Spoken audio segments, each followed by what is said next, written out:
Instagram, de todas as nossas redes sociais. Louvado seja Deus pela tua vida. Você que tem acompanhado esse ministério, você que tem acompanhado nossas mensagens, nossas pregações, enfim. Louvado seja Deus pela tua vida. E hoje eu quero falar sobre algo polêmico, hoje eu quero falar sobre cristianismo e a religiosidade. O cristianismo, ele é uma religião.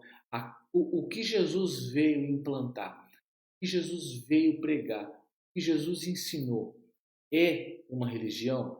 Por quê? Porque o mundo diz que o cristianismo é uma religião e que nós fazemos parte de uma religião.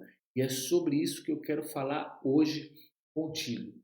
A religiosidade versus o cristianismo de Cristo. Aquilo que Jesus ensinou. Jesus deixou para o mundo uma religião, o que Jesus deixou para nós. Amém? Glória a Deus, é sobre isso que eu quero falar hoje. Mas antes, eu gostaria que você, em nome de Jesus, você já fosse digitando aí os seus comentários, eles vão aparecendo aqui para mim. Que você já curta esse vídeo, que você já compartilhe este vídeo, que você já vá marcando aí as pessoas que você gostaria que assistissem esse vídeo. Porque quando você faz isso, quando você compartilha, quando você marca alguém, você participa desse ministério, você é um coparticipante do reino de Deus. Amém? Então faça isso. Curta, comente, digite de onde você está, a cidade de onde você está, digite glória a Deus, aleluia. Enfim, comente, compartilhe, interaja conosco para que mais pessoas, mais vidas sejam alcançadas por isso. Amém? Glória a Deus. Então, vejamos, os primeiros cristãos, os apóstolos, a igreja primitiva, enfim, eles não entendiam que as visões de mundo que eles tinham, que tudo aquilo que eles estavam vivenciando, que tudo aquilo que eles estavam vivendo, eles não encaravam isso como uma religião. Isso é tão evidente que você não vai encontrar em nenhuma passagem bíblica esses primeiros cristãos se autodenominando religiosos ou se autodenominando seguidores de algum tipo de seita, de algum tipo de prática, de algum tipo de padrão, enfim. Você não vai encontrar nas Escrituras Sagradas nenhum tipo de comportamento semelhante a esse. Tanto que Tertuliano, que é o pai da igreja primitiva, o pai da igreja latina, entre 155 e 230 depois de Cristo, em nenhum momento você vai ler algo escrito por Tertuliano onde haja a palavra religião. Ou seja, nomear o judaísmo e o cristianismo com o termo de religião não veio dos cristãos. Então, quando você vai buscar na história, quando você vai estudar mais a fundo os fundamentos do cristianismo, os fundamentos da Igreja de Cristo, você não vai ver os cristãos colocando aquilo que nascia como uma religião e nem mesmo o próprio judaísmo como religião. Os romanos, os romanos pagãos, muito provavelmente foram eles que rotularam, que colocaram as doutrinas de Cristo dentro do bolo chamado religião. Mas por que eles fizeram isso? Porque eles não encontravam um termo exato, um termo que pudesse designar aquilo que estava nascendo. Aquilo que os cristãos do primeiro século, do segundo século, a forma como eles viviam, esses romanos pagãos não conseguiam identificar um nome para colocar esses cristãos nesse bolo, então colocaram tudo no mesmo bolo de religião. Tanto é que esse fato ele só vai ser aceito, essa questão da religião, ela só vai ser aceita lá com Santo Agostinho, no ano de 350 para frente, até 430 depois de Cristo. Você não encontra esse termo religião ligado ao cristianismo, nada em grego, você não encontra nada disso em latim, você não encontra nada disso colocando a doutrina de Cristo como religião. Você não encontra, tá? Essa palavra religião, ela não casa com o conceito do cristianismo. Inclusive os próprios primeiros cristãos, os escritores, aqueles que estavam, os estudiosos, eles não colocavam o cristianismo dentro do mesmo bolo, tudo aquilo que era considerado como religião. A palavra religião ela só vai surgir para nós no português a partir do século XIII, se não me engano. Então essa palavra hoje ela é muito mal dissolvida, muito mal explicada, porque ela vai sempre girar em torno. Olha aqui para mim. Por que o cristianismo, as doutrinas de Cristo, elas não casam com a palavra religião? Por que acontece? A palavra religião ela está sempre girando em torno de uma ideia, de um falso moralismo, ela vai sempre girar em torno de um oportunismo, fanatismo, enfim. A palavra religião ela vai sempre girar em torno de práticas, doutrinas, de situações que vão se ligar a essas outras palavras, como moralismo, fanatismo, enfim. Isso não é nem um pouco do que Cristo deixou para nós. Então, a gente não pode vincular aquilo que Cristo deixou, aquilo que o nosso Senhor, que o nosso Salvador deixou para nós como religião. É muito importante você ter isso bem claro na sua mente.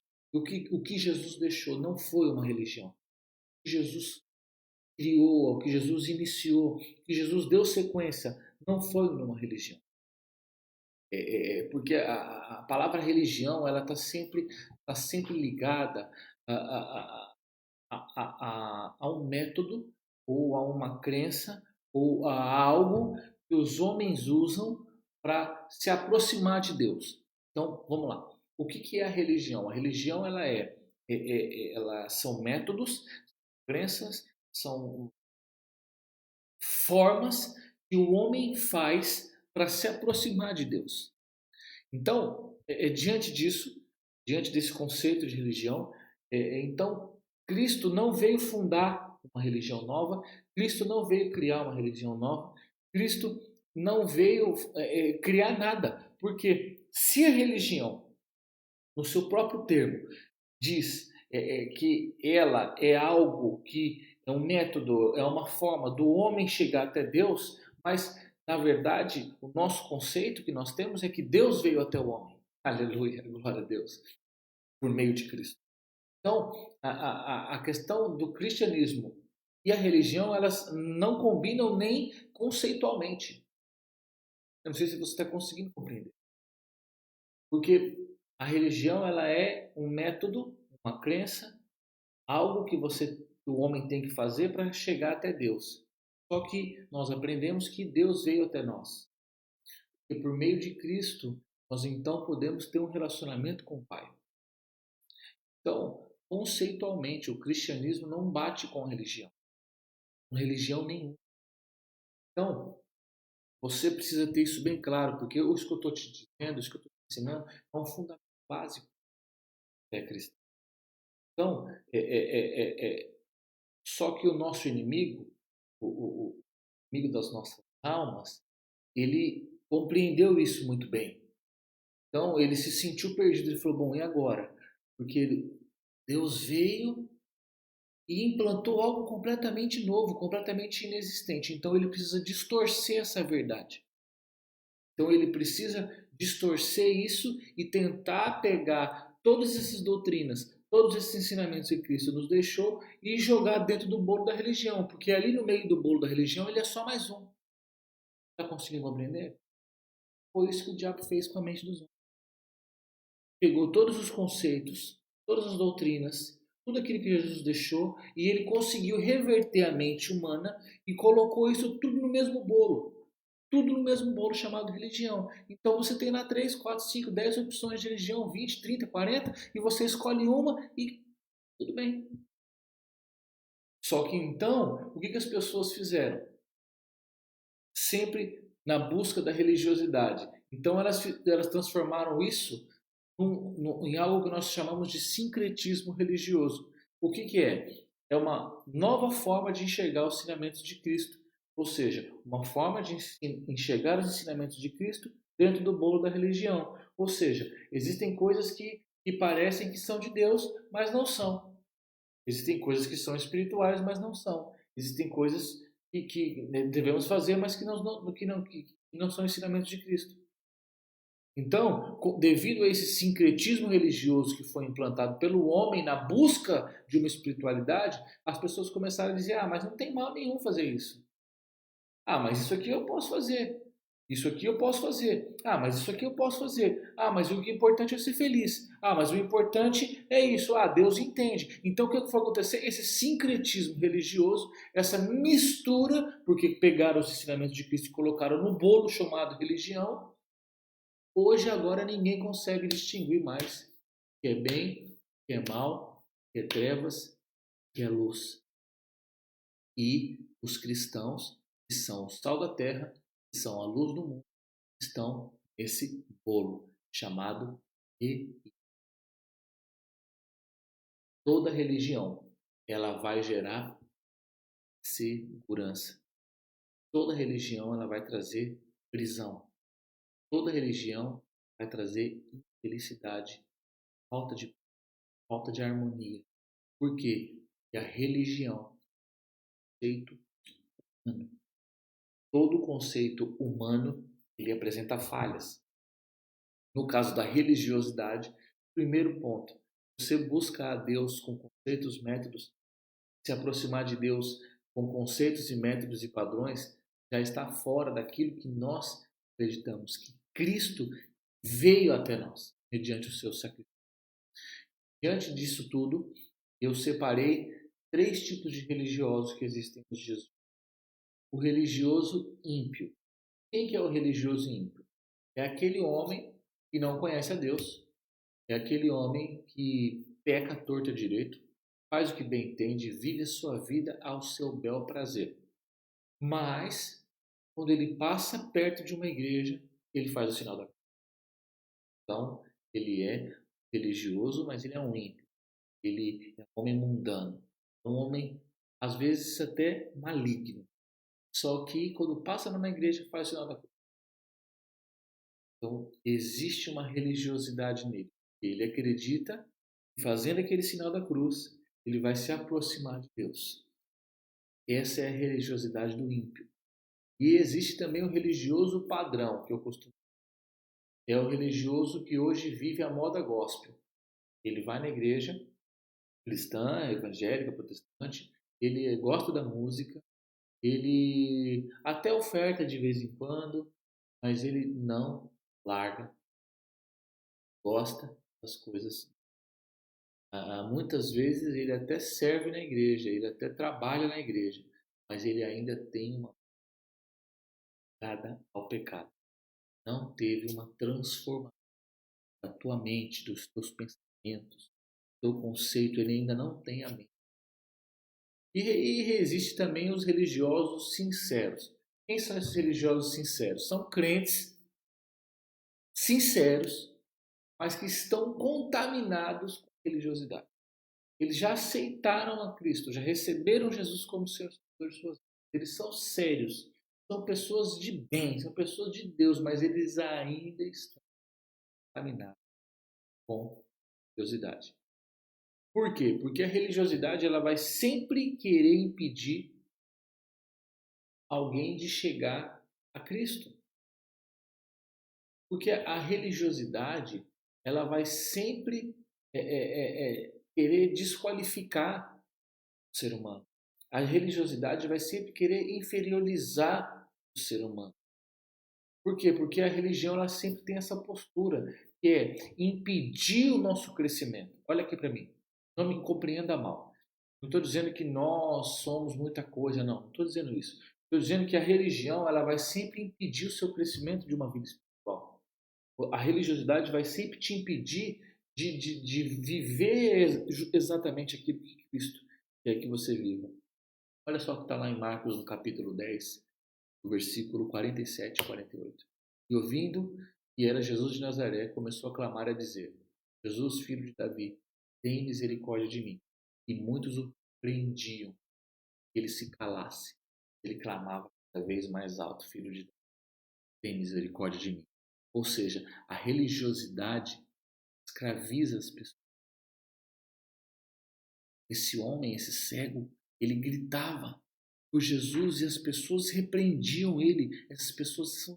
Essa é um exemplo claro da religião.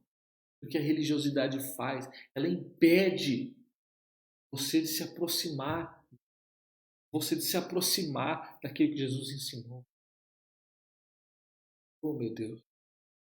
Nós vemos tantos homens religiosos. Lá no livro de Apocalipse, capítulo 17, até o versículo capítulo 17 de Apocalipse, você vai ver a Bíblia Sagrada falando sobre a Babilônia, a grande mãe das meretrizes, das abominações. Essa meretriz, ela é um tipo da religião, do sistema religioso. Nós vivemos, é uma prostituição, é um meretrício das coisas de Deus. Essa religiosidade, ela adultera a que Deus deixou para nós. Ela prostitui, ela vende, ela faz negócios com as coisas que. Não estou dizendo que a gente não tem que cada vez mais oferecer materiais cristãos. Não, não estou dizendo disso. Estou dizendo você fazer negócio com a fé. Esse é o grande problema. Muitas igrejas condenam as outras igrejas como meretrizes, mas se esquecem que não é somente essa característica de venda, não é somente essa característica de comércio. Tudo que é feito em segredo, tudo que é misterioso, tudo o que é feito sigiloso, não convém a Deus.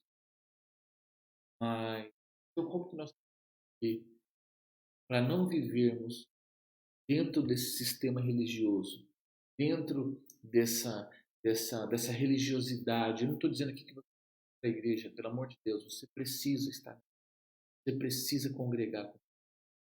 Eu estou dizendo que você deve congregar como um cristão, não como um religioso. E como que você deve congregar? Como que você deve viver a sua vida? Primeiro, sabendo que filho dos religiosos, eles só querem seguir tradições. Religiosos só querem seguir ritos, métodos, conceitos, crenças. Nós não. Nós temos que ter a certeza que somos filhos de Deus. Deus é o nosso Pai. E que nós só vamos ter a identidade de filho quando tivermos um relacionamento íntimo. Um relacionamento íntimo com Cristo. Um relacionamento íntimo com o Espírito Santo. Um relacionamento íntimo com o Pai. Para isso, você precisa ter um posicionamento diferente na tua vida. Você precisa viver o novo nascimento. Você precisa ser o novo nascimento. Você precisa crescer espiritualmente. Você precisa avançar. Você precisa sair da mesmice. Você não pode ficar parado. Você não pode hoje ser o mesmo crente que você era ontem. Você não pode ser daqui a um ano o mesmo crente que você era um ano atrás. Por quê? Porque quando você recebe Cristo na tua vida, ele começa a te libertar, inclusive da religiosidade. Primeiro, ele te tira da religiosidade do ímpio que eu disse. Depois ele te tira da religiosidade padrão. Depois ele te tira da religiosidade sincera. E você precisa se relacionar com o Pai. Você precisa estar íntimo. Porque muitas vezes nossa vida não é uma vida de bem. Às vezes a gente passa uma vida tão triste, uma vida que nós não temos. Nós vivemos religiosidade. Nós não temos essa certeza, nós não temos essa identidade. E aí aqui já entra na segunda chave. Filhos são herdeiros. Filhos possuem herança. Você é filho de Deus. Eu sei que você é. Se eu sou filho de Deus, eu recebi do meu Pai uma promessa de que eu serei abençoado com toda a sorte de bênçãos, eu preciso crer nessa herança e preciso tomar posse dessa herança. Porque nós somos co-herdeiros de tudo aquilo que é do Senhor. E o que é do Senhor? Todas as coisas são de Deus. Então, todas as coisas nos pertencem. Quando você tiver a identidade de filho, quando você tiver certeza de que você tem uma herança, está no teu pai, você vai começar a mudar a sua identidade, o teu relacionamento com Deus. Lá em Romanos, no capítulo 8, versículo 17, vai falar isso. Vai dizer assim: e se nós somos filhos, somos logo herdeiros, herdeiros de Deus e co-herdeiros de Cristo, se é certo que com ele padecemos, para que com ele também sejamos glorificados.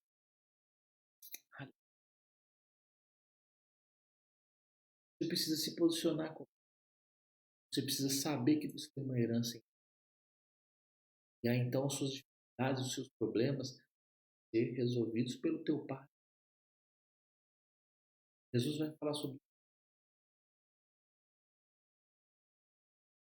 Pois se Deus assim veste a erva do campo, que hoje existe e amanhã é lançada no forno, não vos vestirá muito mais a vós, homens de pouca fé. Não andeis inquietos, dizendo o que comeremos, ou o que beberemos, ou com o que nos vestiremos, porque todas essas coisas os gentios procuram. De certo, vosso Pai Celestial bem sabe que precisais de todas essas coisas. Mas buscai primeiro o reino de Deus e justiça. Estas acrescentadas. Aleluia, aleluia. Você pode falar diretamente com o seu Deus, tem acesso a Ele, diferente do que a religião ensina. A religião ensina que você não vai receber misericórdia. A religião ensina que você vai receber morte. A religião ensina que você vai receber inferno. Meu Deus.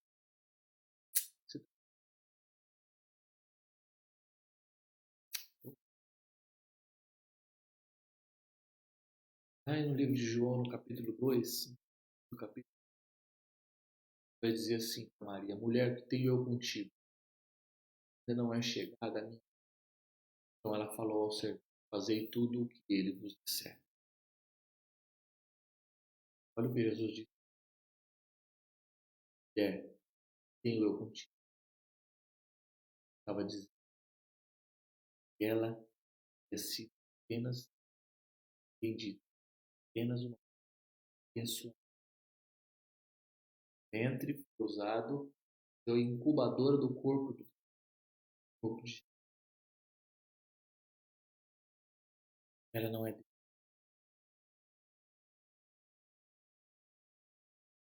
Transformou numa santa. Transformou num ser próximo de Deus. Isso dá uma insegurança.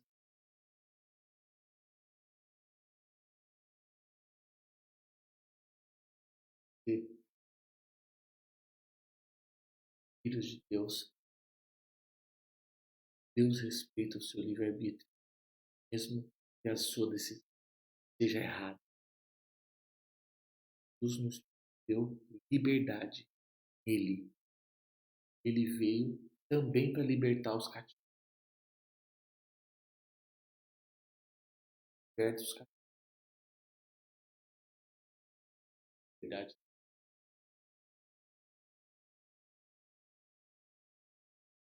3, versículo 17, Paulo diz assim: ora, o Senhor é onde está a verdade. O servo, o escravo, obedece por medo da punição. Filhos obedecem. Depois que você aprender a viver como filho, você vai ser. E olha só o que Paulo diz em Gálatas: vós, irmãos, verdade, não useis dessa liberdade dar ocasião a vos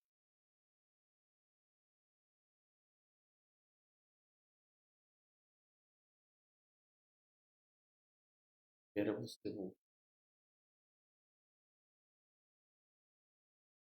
Mas de viver religiosidade,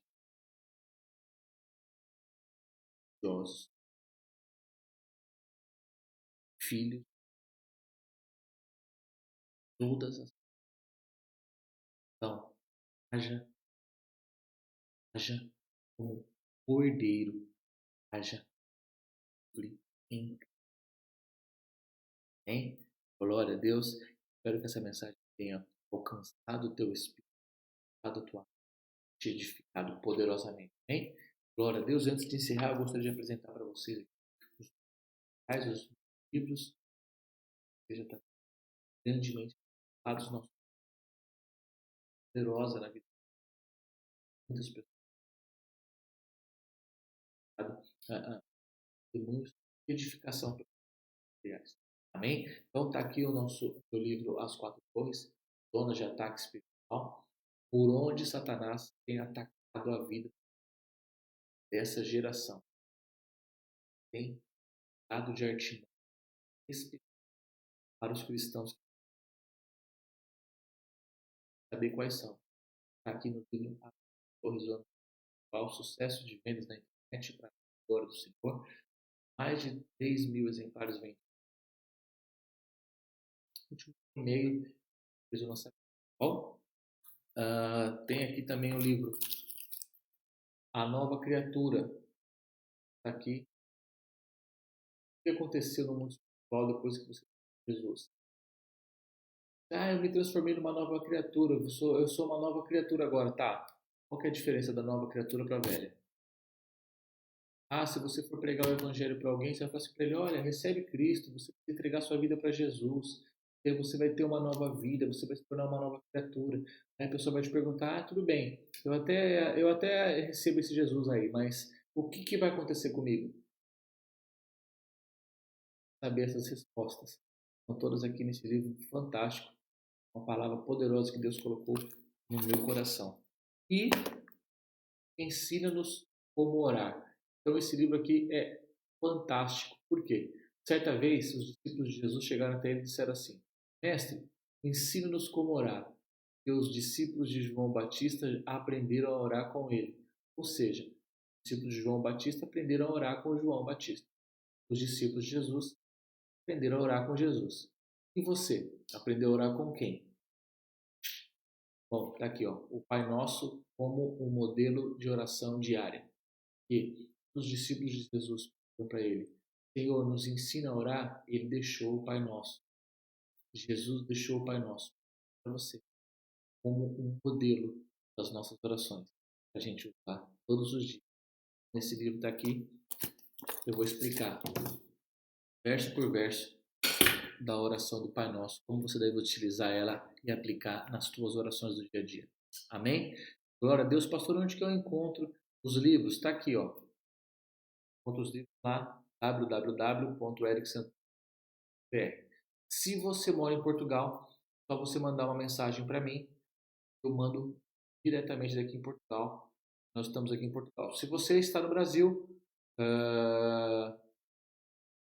só entrar em contato aqui pelo nosso site, lá que eu tenho uma pessoa lá no Brasil que vai mandar para você.